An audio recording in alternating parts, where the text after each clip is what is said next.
자, 이번 주제 이렇게 정해봤습니다. 2022년 부동산 시장 드디어 옥석거리기가 시작됐다. 자, 이렇게 정해봤는데 어떤 내용인가 한번 보시죠. 자, 제가 여태까지 부동산 하면서 항상 말씀드렸죠. 부동산은 오를 이유가 있는 것만 오르는 게 원칙이다. 이런 얘기 많이 드렸던 걸로 기억을 합니다. 자, 오를 이유 있는 부동산이 뭐죠? 이 직접적인 호재나 간접적인 호재가 있어야 된다는 거죠. 직접적인 호재와 간접적인 호재, 이거 상당히 중요합니다.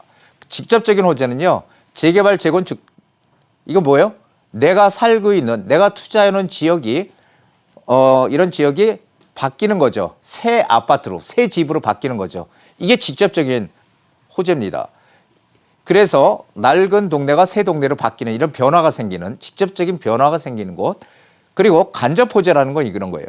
내가 살고 있는 동네는 변화가 별로 생기는 거 없어. 내가 살고 있는 직접적인 뭐 재개발이나 재건축이 없어. 그렇지만 뭐가 있어요? 지하철이 생긴다든지, 지하철 없던 동네가 갑자기 지하철이 생긴대요. 그리고 일자리가 생긴대요. 일자리도 양질의 일자리를 말씀드리는 겁니다. 일자리가 생기는, 내가 보유하는 곳이 바뀌지는 않지만 주변 바로 내 옆에 변화가 생기는 곳.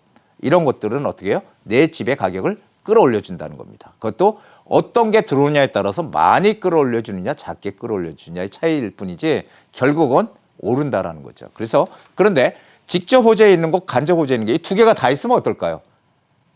그거는 엄청 대박이죠. 예, 그래서 자, 이런 것은 우리가 기본적으로 아셔야 된다. 오를 수 있는 것만 부동산은 오른다라는 거예요. 근데 오를 이유가 없는 건 오르면 안 되잖아요. 물론 이제 물가 상승률만큼은 조금씩 오르죠. 그래서 10년 동안 가지고 있었더니 5천만 원 올랐다 하더라. 아니면 10년 동안 가지고 있었는데 1억이 올랐다. 이런 얘기 하시는 분들이 있거든요. 오르긴 올랐잖아요. 10년이라는 시간에 비해서 너무 오른 게 미미하다는 것 뿐이죠. 그래서 근데 이 오를 이유 없는 주택이 최근에 한 4년이 넘어서 이제 5년 가까이 되는 동안 상당히 많이 올랐다는 거죠. 왜 올랐을까요? 지금 제가 판단하는 것은 규제 일변도의 정책으로 인한 심각한 왜곡 현상이다라고 저는 생각을 해요. 다주택자 규제, 대출 규제, 양도세 중과, 취득세 중과, 보유세 중과, 오로지 집 사지 말아라 라는 메시지를 계속 정부에서 줬죠. 이런 후유증이다라고 생각이 됩니다. 자, 이러다 보니까 집값이 떨어질 줄 알았는데 이거 1년 지나니까 또 많이 올라. 그러니까 더 이상 늦으면은 이제는 아예 집도 못 사겠네. 더 많이 오르니까 2030 세대가 투자를 했습니다. 그래서 투자 가치가 전혀 없더라도 전세 끼고 작은 금액만 투자할 수 있다면 아파트를 막 샀어요. 그렇죠? 그렇기 때문에 이런 왜곡 상황 때문에 오를 이유가 없는 주택이 올랐다는 것입니다. 자, 이거 심각하죠, 사실은. 올해 시장이 상승장입니까? 하락장입니까? 자, 여기서 이제 막 의견이 갈리죠. 어떤 분들은 올해 지금 너무 많이 올랐고 규제도 이제 나오고 이제 떨어질 일만 남았어. 이렇게 얘기하는 분도 있고, 아니다, 오른다라고 얘기하는 분도 있습니다. 근데 제 견해는 올해도 상승시장에 저는 한 표 던지겠습니다. 자, 그러나 상승시장은 맞는데요.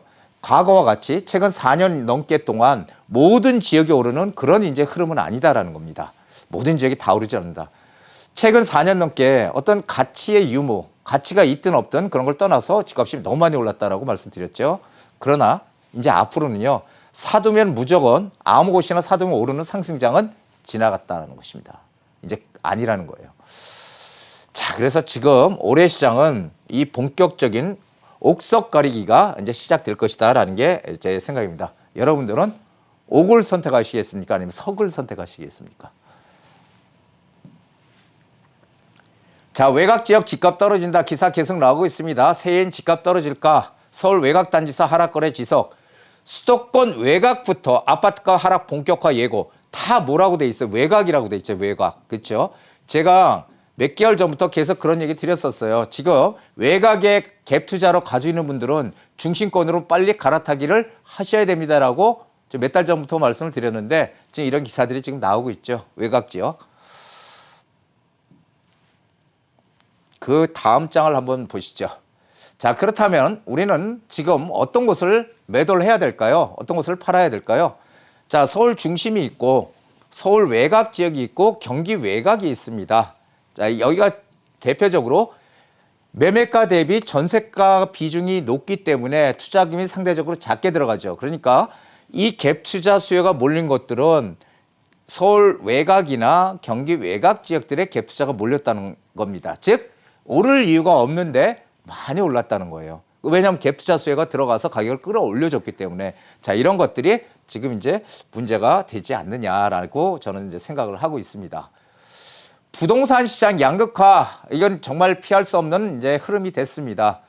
이제 슬슬 외곽 지역과 중심 지역과의 갭이 옛날에 많이 벌어져 있다가 최근 4년 동안에 많이 메워졌어요. 사실은 외곽 지역에 왜냐하면 갭 투자 수요도 막 들어가 사고 하니까 이게 조금 많이 이 비싼 지역하고 이 싼 지역하고 가격 차가 많이 줄어들었다가 이제 앞으로는 어떻게 될까요? 앞으로는 갭 벌리기가 시작될 거예요. 옛날엔 갭 메우기로 좁혀졌다면 이게 무슨 얘기냐면은 이제는 중심 지역들은 여전히 올라갈 것 같고요. 외곽 지역은 좀 하향하든지 아니면은 그 상태로 있든지 이렇게 해서 갭 투자는 이 간극은 좀 더 중심과 외곽의 간극은 가격 차이는 벌어질 것이다라고 봅니다. 그래서 외곽에서 중심으로 갈아타기는 어떻게 해요? 빠르면 빠를수록 좋다. 이 얘기를 꼭 드리고 싶습니다. 자, 어느 곳에 그렇다면 우리는 투자해야 될까요? 아파트 시장의 양극화가 이제 본격화된다. 조금 전에 말씀드렸죠. 외곽 지역 사면 안 된다고. 외곽 갭 벌리기가 시작될 것이다. 이런 얘기고요. 자, 이제 재건축에 대한 얘기들이 지금 대통령 선거를 앞두고 많이 나오고 있어요. 여야 후보 중에서 다 똑같이 다 규제 풀겠다. 재건축. 이런 얘기들 나오고 있죠. 자, 푼다고 들어가면 되느냐? 아니라는 거예요. 재건축 투자는 이제 어떻게 해요?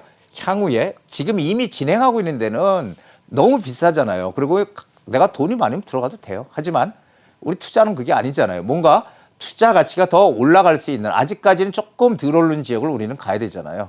그래서 재건축 투자는 향후 안전 진단을 통과할 수 있는 곳을 미리 선점하는 게 가장 좋은 전략입니다. 안전 진단을 통과할 수 있는 지역, 아파트. 이거 찾는 것도 상당히 어렵진 않습니다. 자, 거주는 어떻게 해요? 거주는 내 마음 내키는 대로. 내가 사는 곳은요, 투자랑 너무 연관 짓지 마십시오. 거주는 내 마음대로. 내가 편한 곳, 내가 살고 싶은 곳에 살면 됩니다. 하지만 투자는 내가 살고 싶은 곳이 아니고 남들이 살고 싶은 곳에 가야 돼요. 남들이. 나는 별로야, 거기. 내가 중요하지 않고요. 남들이 살고 싶어 하는 곳, 남들이 원하는 곳. 그런 지역들이 오를 수 있는 지역이라는 거죠. 그래서 투자는 오를 이유가 있는 곳, 남들이 투자하려고 가는 곳, 남들이 선호하는 곳으로 가야 된다. 거주는 내 마음대로. 자, 그래서 제가 이렇게 말씀을 드리고요. 노주거 지역들, 지금 뭐 아시다시피 현 서울시장이 매년 25개씩 재개발구역 지정하겠다라고 하고 있잖아요. 그러면은 이제 우리 그 서울의 낡은 노후 지역들은 다 대상 지역이라는 것입니다. 우리는 어떻게 해야 돼요? 이미 진행 중인 것은 배제를 해야 된다. 뭐 현금 청산 문제도 있고 그렇기 때문에 이미 진행 중인 것은 이제 배제를 하고 향후 진행될 만한 곳에 선제 투자를 해야지 우리가 원하는 투자액이 극대화를 꾀할 수 있다라고 말씀드리고 싶습니다. 자, 한강변은 지금 현 시장이 예전에 한강 르네상스 프로젝트라고 내세웠던 가장 강력한 그 공약이었죠. 그래서 한강변 개발 그리고 역세권의 가치는 이것은 뭐 시장과 무관하게 모든 앞으로 역세권의 가치는 점점 더 커져갈 것이다. 이런 얘기를 드리는 겁니다. 그래서 우리는 무조건 역세권에 붙어 있어야 된다. 자, 서울 25개 구 중 어디에 투자해야 될까? 이것은 입지 가치입니다. 어떻게 해요? 내가 살고 싶은 곳 아니고 남이 살고 싶은 곳, 남이 살고 싶은 곳을 우리는 노려야 된다라고 말씀드리고 싶고요.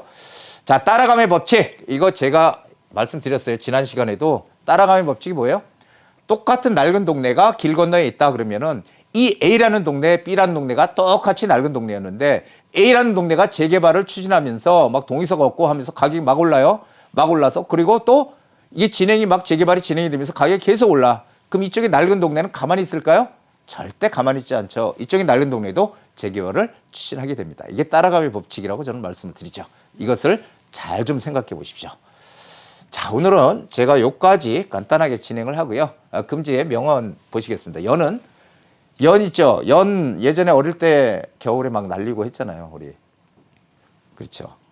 연은 순풍이 아니라 역풍에 가장 높이 난다. 처칠이 한 얘기입니다. 처칠이 참 좋은 얘기 많이 했어요. 순풍이 아니라 역풍에 가장 많이 나는 게 연이라는 것이죠. 그래서 우리 위기 속에도 위험과 기회가 항상 위기는 존재한다고 하잖아요. 위기 속에도 항상 기회가 있는 법입니다. 우리 부동산 투자도 흐름을 잘 타야 돼요. 연처럼.